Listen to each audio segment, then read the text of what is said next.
가정에 계신 분들 또 여기 계신 지체들 우리 함께 저를 따라해 주시면 좋겠습니다. 종려나무와 새끼나귀 시작.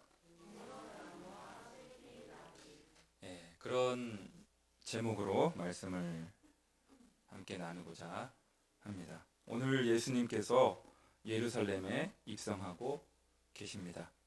이날 유월절 명절을 지키기 위하여 거기에 있었던 수많은 무리는 종려나무 가지를 흔들며 예수님을 영접하고 있었습니다. 사랑하는 열광의 식구 여러분, 왜 무리들은 예수님을 향하여 종려나무 가지를 흔들며 열광적으로 예수님을 맞이하였던 걸까요? 본문 17절, 18절의 그 이유가 상세히 나와 있습니다. 17절과 18절만, 우리 두 구절만 우리 한 목소리로 같이 읽겠습니다. 시작.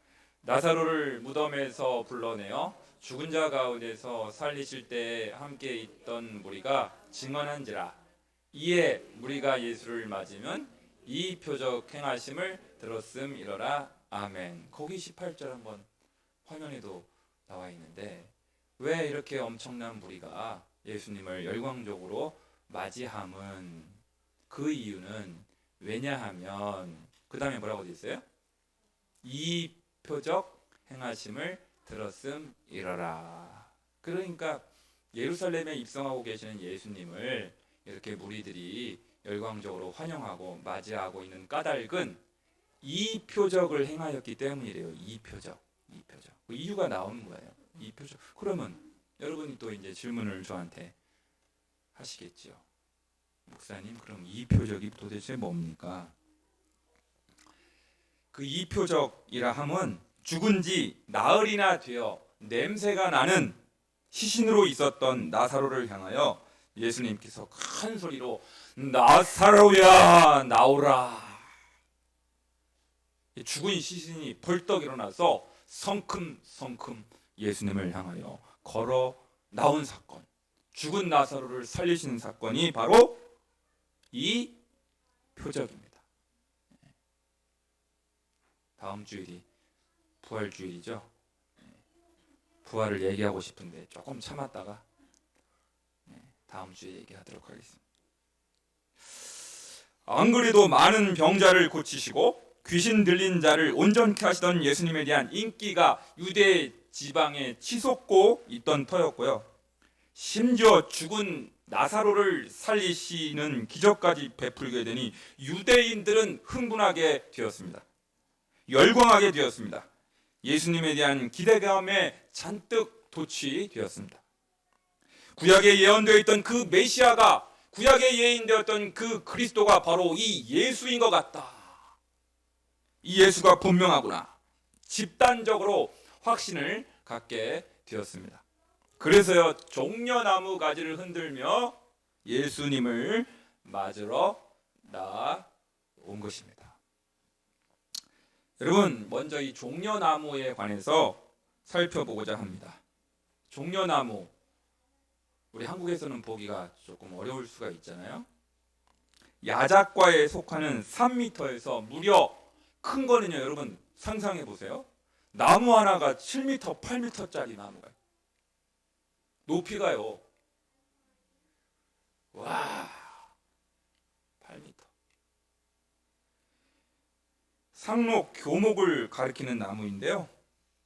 시내반도의 오아시스에서 주로 발견되는데 성경에 언급되는 종려나무는 대개 대추야자를 가리킵니다. 대추야자. 종려나무는 곧고 수려하게 뻗는 크고 아름다운 외형 때문에 영광과 아름다움을 상징합니다. 기쁨과 승리를 상징합니다.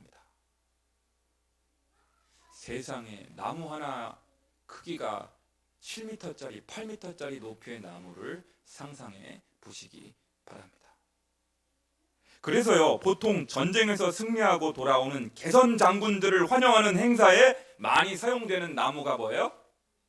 종려나무 가지를 막 흔드는 거. 종려나무는 완전히 무성해지기까지 12년에서 14년이라는 긴 시간이 필요하지만 한 번 무성해진 나무는요 60년에서 무려 80년 동안 열매를 수확할 수 있는 나무예요. 와, 80년을 매년 열매를 수확할 수 있대. 그래서요 종려나무는 승리와 영광, 힘과 번영을 상징하는 나무로 알려져 있습니다. 그래서 여러분 이스라엘 나라 가보시면 이스라엘 날 동전, 이스라엘 나라 지폐에 이스라엘 나라 그 주화에 있잖아요. 동전, 우리나라 500원짜리 동전에는 뭐가 있죠? 이순신이 있었나? 그 이스라엘 나라 그 주화에요. 그 니켈 주화에 종려나무 그림이 새겨져 있습니다. 네. 그만큼 좋은 나무, 좋은 의미, 번영을 상징하고 힘을 상징하고 영광을 상징하고 승리를 상징하는 그런 나무라서 이스라엘 동전 주화에 새겨져 있는 것입니다. 그러니까 사랑하는 여러분, 이쯤 되면 유대인들이 지금 종려나무 가지를 가지고 흔들며 나오게 된 근본적인 까닭을 우리가 발견하게 됩니다. 유대인들은 이 당시 로마의 정치적인 압제를 받고 있었습니다. 경제적으로는 많은 수탈을 당하고 있었습니다. 그래서 유대인들은 당연히 표적을 구하고 있었습니다. 메시아를 구하고 있었습니다. 구약에 예언된 그리스도가 나타나기를 간절히 고대하고 있었습니다. 로마의 권력자들을 군사적으로 제압하여 우리 유대인들을 경제적으로 책임져 줄 그런 정치적인 메시아, 군사적인 메시아, 현실적인 메시아를 간절히 열망했던 것입니다.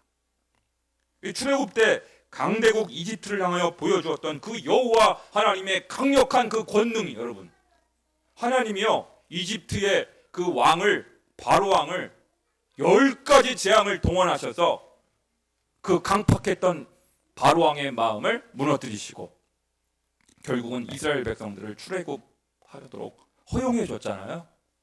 하나님의 그 권능과 능력을 보고 나서 그러한 강력한 힘을 계승한 메시아가 나타나서 이제 로마의 압제자를 무너뜨리고 이스라엘 민족에게 정치적으로는 자유를, 경제적으로는 번영을 가져다 줄 다윗 왕과 같은 메시아를 간절히 기대했던 것입니다. 다윗 왕과 같은 메시아.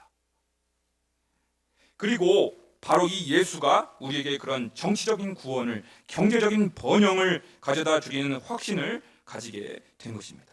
그래서 종려나무 가지를 꺾어서 예루살렘에 입성하는 예수님을 향하여 환호하며 열렬히 맞이했던 것입니다.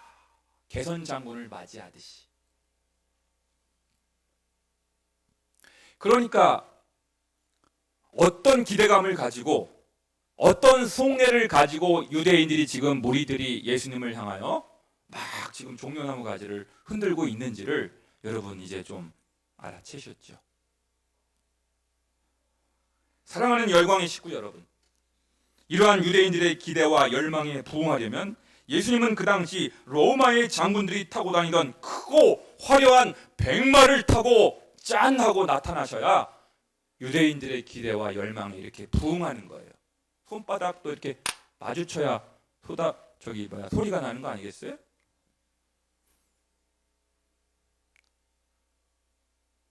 힘과 권능과 권력과 번영을 상징하는 그 종려나무를 막 흔들고 나왔다면 예수님도 거기에 부합하셔서 짜자잔 흰색의 그 큰 백마 타고 나타나셔야 이게 죽이 맞는 거예요. 이게 호응하는 거예요. 조화가 되는 거예요. 네. 그런데 뜻밖에도, 전혀 뜻밖에도 오늘 예수님은 사람들의 기대와는 달리 작고 초라한 한 다른 동물을 선택하고 계십니다. 본문 14절과 15절을 함께 읽겠습니다. 우리 화면에도 나올 것 같은데요. 14절과 15절만 시작. 예수는 한 어린 나귀를 보고 타시니 이는 기록된 바 시온 딸아 두려워하지 말라. 보라 너의 왕이 나귀 새끼를 타고 오신다 함과 같더라. 아멘. 거기 14절만 한 번 더 보여주시겠습니까? 예수님은요 의도적으로 뭘 지금 보고 계셔요? 거기 뭐라고 되어 있어요? 예수는 뭘 보고 계세요? 한 어린 나귀를 지금 주목하고 계십니다. 여기 본다는 말은 예수님이 의도적으로 그것을 쳐다보시는 거예요. 주목하고 계시는 거예요. 모든 무리들은, 모든 군중들은 예수님을 열광적으로 맞이하면서 종려나무를 가지를 흔들고 있는 유대인들은 백마 타고 나타나실 메시아를 잔뜩 기대하고 있었는데, 정작 예수님은 한 어린 나귀를, 새끼 나귀를 보고 계십니다. 주목하고 계십니다. 사랑하는 여러분, 성경에 등장하는 나귀는 무엇을 상징하는 동물일까요? 겸손함을 상징하는 동물입니다. 평화를 상징하는 동물입니다. 비천함을 상징하는 동물입니다. 미련함을 상징합니다. 뭐가요? 나귀. 이 서민들이 주로 사용하는, 타고 다니는 교통수단, 나귀입니다. 그렇습니다. 유대인들의 집단적이고 열광적인 정치적인 기대와는 달리 예수님은 아주 초라하고 힘없는 새끼 나귀를 타고 가십니다. 그리고 결국 예수님은 십자가에 매달려 힘없이 돌아가시는 그런 유약한 모습으로 최후를 맞이하시게 됩니다. 바로 이 지점 때문에 종려나무 가지를 흔들며 예수님을 열렬히 환호했던 유대인들은 예수님을 향하여 완전히 등을 돌리고 말았습니다. 예루살렘에 입성했을 때 그렇게 열렬히 예수님을 향하여 호산나, 호산나, 구원하리로다, 찬송하리로다 열광적으로 예수님을 향하여 환호했던 그 유대인들이요, 정작 예수님이 십자가에 힘없이 매달리셔서 유약하게 그냥 맥없이 죽어버리시니까 예수님을 향하여 완전히 등을 돌리고 말았습니다. 돌변하게 됩니다. 자신들의 기대가 허무하게 무너져 버렸기 때문입니다. 그래서요, 그 예수를 십자가에 못 박으소서, 그 십자가에 못 박아라 소리치던 그 장본인이 바로 이 종려주일에 종려나무 가지를 흔들었던 그 무리들이에요. 사람들의 여론이요, 민심은 배와 물과 같아요. 물. 공자가 말했죠. 민심은 물과 같아서 배를 띄우기도 하지만 배를 완전히 뒤집어 엎어버리기도 해요. 여론이 이렇게 무서운 거예요.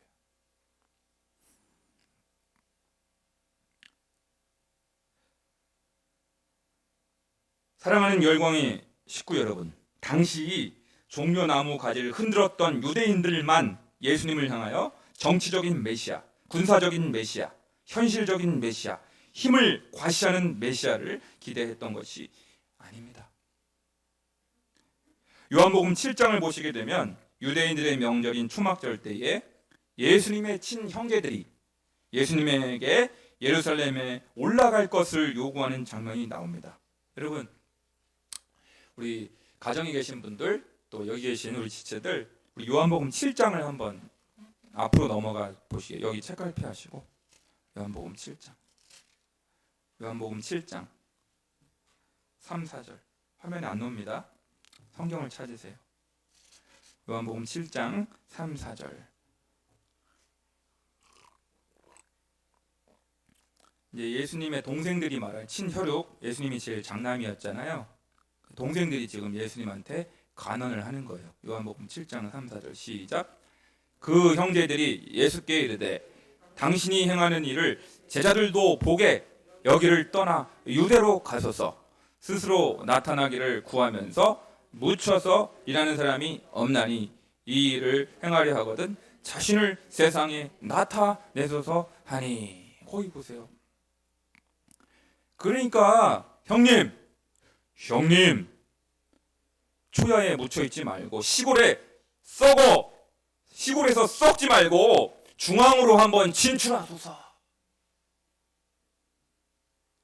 그래서요, 개정판 현대어 성경으로 이 구절을 다시 읽어 드리면요, 예수의 형제들이 와서, 친동생들이 와서 축제에 참석하러 유대로 가자고 간청하였다. 더 많은 사람이 있는 곳으로 가서 당신이 하시는 일을 보이십시오. 이런 곳에 숨어 계시면 누가 당신을 알아보겠습니까? 당신이 위대하신 것을 세상에 증명해 보이란 말씀입니다. 시골에 좀 썩혀 있지 말고, 초야에 묻혀 있지 말고, 중앙 정계에 좀 진출해서 예루살렘으로 올라가서 당신의 영향력을 좀 이렇게 나타내 보이라는 것입니다.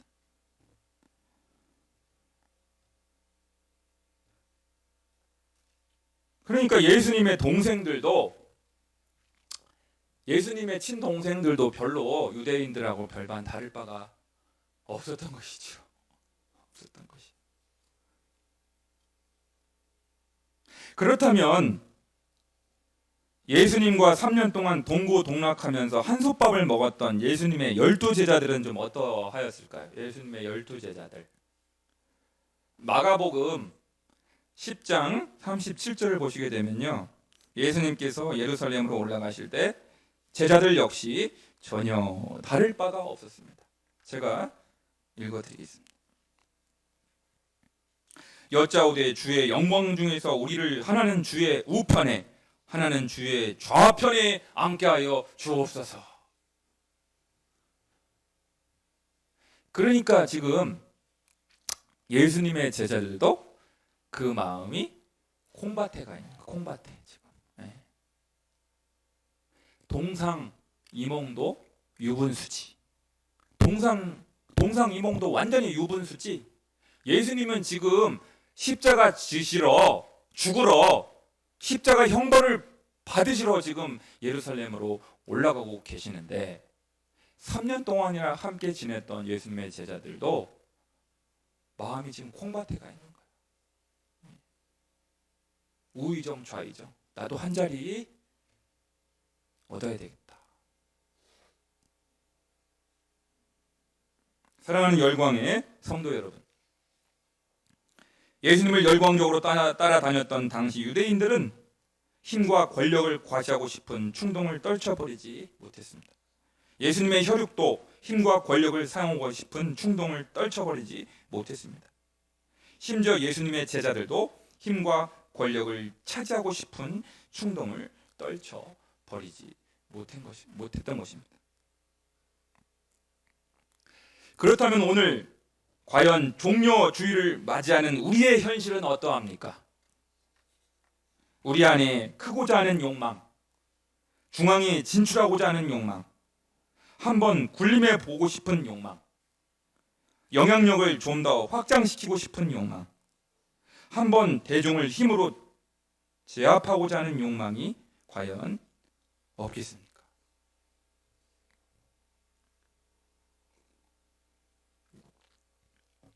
좀 더 실제적인 질문을 해보겠습니다. 그래도 교회의 규모가 좀 커야 큰일을 할 수 있는 것 아닙니까? 그래도 돈 좀 모아야 뭔가를 할 수 있는 것 아니겠습니까? 그래도 높은 자리에 올라가야 영향력을 끼칠 수 있는 것 아니겠습니까? 이러한 유혹들이 오늘을 살아가는 우리 현대인들에게, 한국의 그리스도인들에게, 목회자들에게, 여러분들과 저에게 과연 없겠느냐 하는 거예요.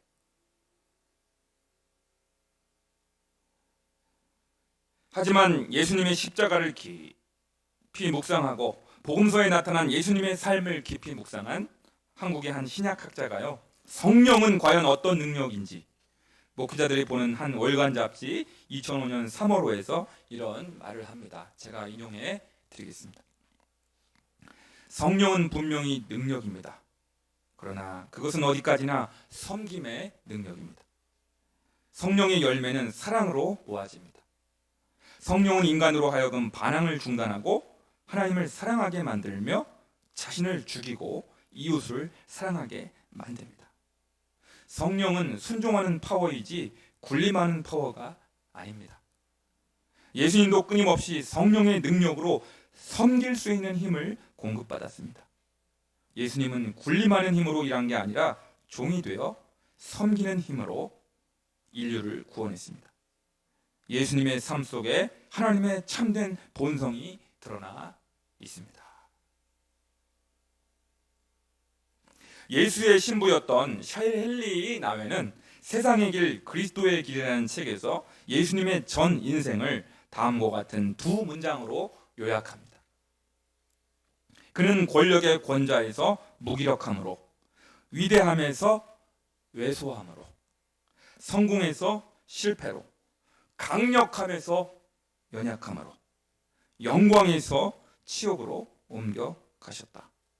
나사렛 예수의 전 생애는 상향성을 전적으로 거부하는 일생이었다. 높아지기를 원하는 그 마음을 거부하셨다. 알려지기를 원하는 마음을 거부하셨다. 커지기를 원하는 마음을 거부하셨다. 영향력을 확장시키고 싶은 마음을 거부하셨다. 그게 예수 그리스도의 마음이다. 십자가의 길이다. 갈보리의 길이다. 골고다의 그 길이었다. 주님의 마음이었다. 사랑하는 열린광성의 식구 여러분, 오늘은 종려 주일입니다. 예수님께서 예루살렘에 입성하시는 주일입니다. 예수님은 사람들의 기대에 부응하시지 않으셨습니다. 예수님은 자기가 걸어가야 할 길이 무엇인지를 분명히 아셨기 때문에 대중의 기대와 요구에 전혀 영합하지 않으신 것입니다. 사람들은 열광적으로 종려나무 가지를 흔들었지만 예수님의 시선은 줄곧 새끼 나귀를 향하여 있었습니다. 예수님은 힘으로 세상과 사탄을 제압하는 길을 거부하셨습니다. 예수님은 권력으로 다스리는 길을 거부하셨습니다. 예수님은 높아지는 길을 거부하셨습니다. 예수님은 커지는 것을 거부하셨습니다. 예수님은 사람들의 주목받는 것을 거부하셨습니다. 그러므로 예수님이 타고 가신 그 새끼 나귀는 십자가를 상징합니다. 할렐루야. 할렐루야. 따라해 보실까요? 새끼 나귀는 십자가를 상징합니다. 예.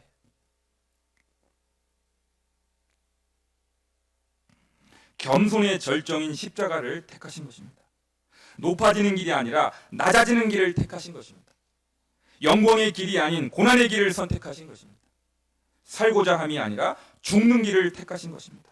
왜냐하면 미련해 보이는 그 십자가야말로 우리를 구원하고 인류를 죄악에서 구원하는 유일한 길이기 때문입니다. 할렐루야. 이제 우리는 내일부터 성주간, 홀리 위크, 성주간, 고난주간을 보내게 됩니다. 우리가 예수님의 순환을 기억할 때 우리의 현실 속에서 겪는 여러 고난과 고통을 해석할 수 있는 힘을 얻게 됩니다.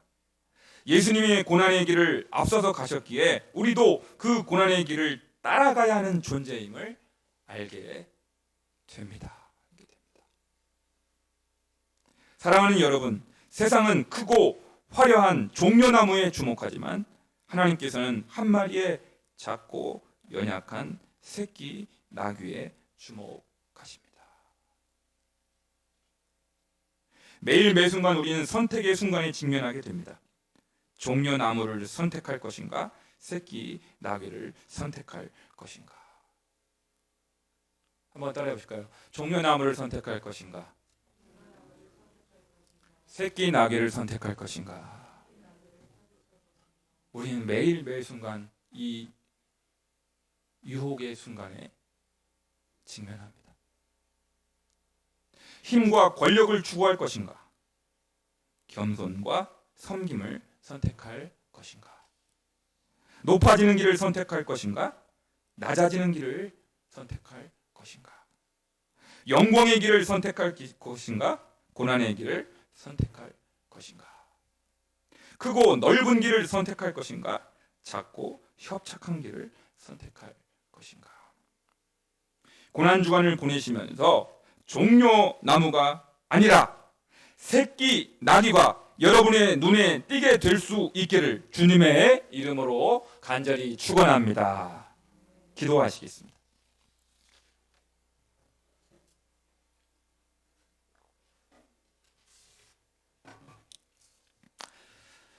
사랑과 은혜가 풍성하신 아버지 하나님, 세상은 크고 화려한 종려나무에 주목하는 경향이 있습니다. 그러나 우리 주님은, 우리 예수님은 아주 작고 연약한 초라해 보이는 새끼 나귀를 선택하셨습니다. 새끼 나귀를 보고 주목하셨습니다. 주여, 우리의 시선도, 우리의 생각도, 우리의 속마음도 종려나무가 아니라 작고 연약한 새끼 나무에 주목할 수 있게 도와 주시옵소서.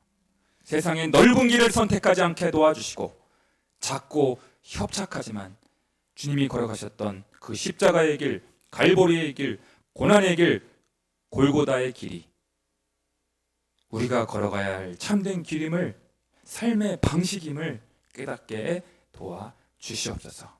그것을 깊이 묵상하는 성주간, 고난주간이 되게 도와 주옵소서. 예수님의 이름으로 기도드리옵나이다. 아멘.